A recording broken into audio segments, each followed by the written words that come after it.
So the next question is related to the last one in a way. It's about diversity.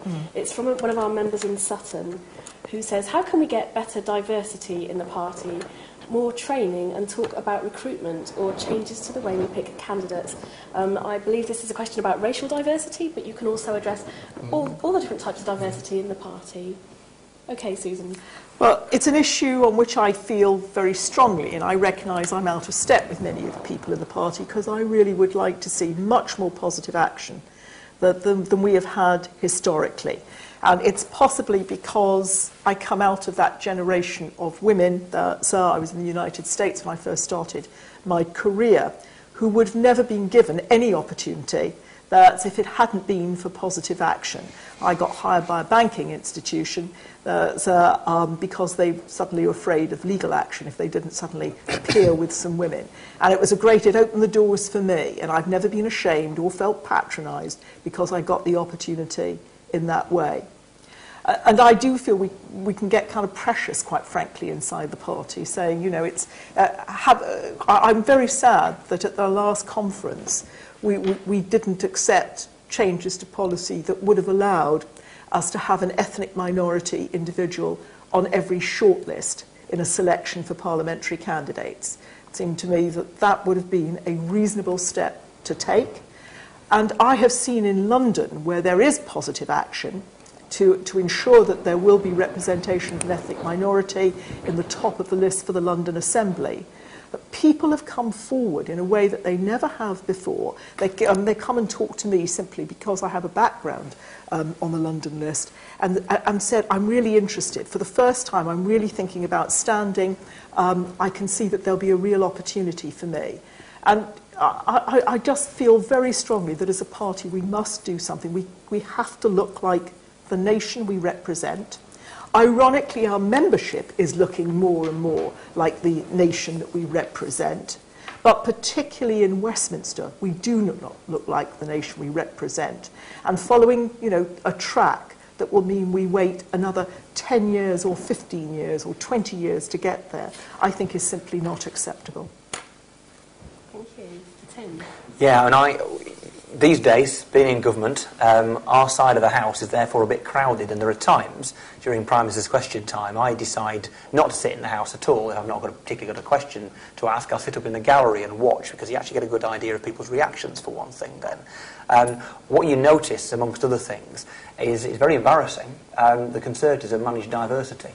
They have people who are not white. They have more women than we have. And we are a terribly white party with very few women in our parliamentary party. And that's from the party that is most progressive, has been most radical, taken the most action to deal with sexual equality, equality in terms of LGBT representation, and in terms of cultural diversity, black and minority ethnic populations.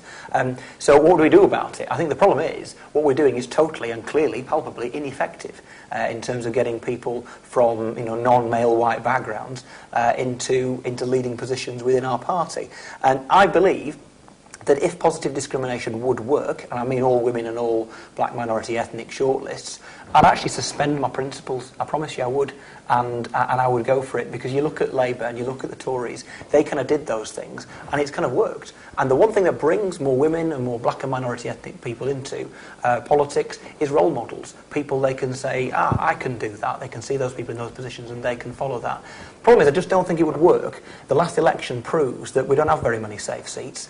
People like Phil Willis with a great majority, and other people as well, Colin Breed, others who had great majorities. The problem is it's not an issue to do with gender. It's to do with whether or not we can actually translate a personal vote down to a succeeding candidate.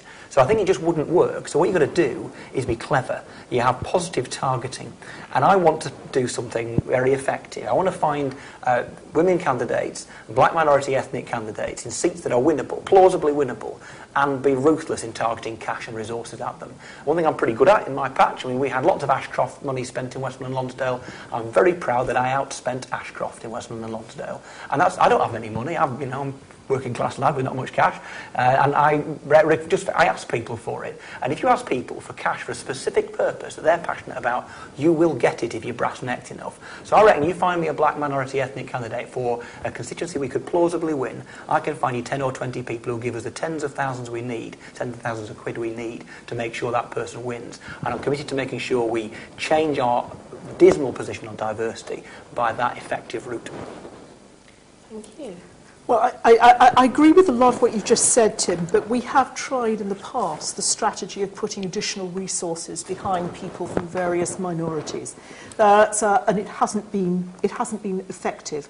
And I just think we're going to have to take a step farther than we have in the past. And I really do think it is important that every time there is a shortlist, I would like to see somebody from an ethnic minority on that shortlist, because I do think that presence would change the mindset of people who are making selections. And you know, I think it was Charles Anglin who said, I think I have it right, who had put his name forward for a particular seat, and the response that he's gotten is, we haven't put you on the shortlist because you're too urban. And you know, we have thoughts like this that we have to tackle, and I think as a far party we've been shy of facing up to them. We have been absolutely superb in terms of legislation on equality. So we as a party have fought for equal rights in a way that we've been willing to risk being unpopular in the country in fighting for equal rights. But we've got to make it happen within the context of our own party. And I just think time has run out.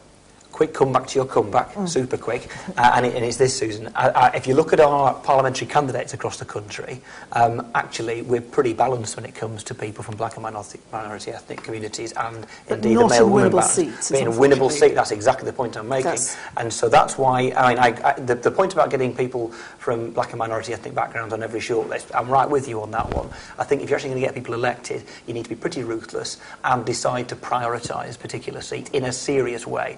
And it has been done ineffectively in the past, at least so far.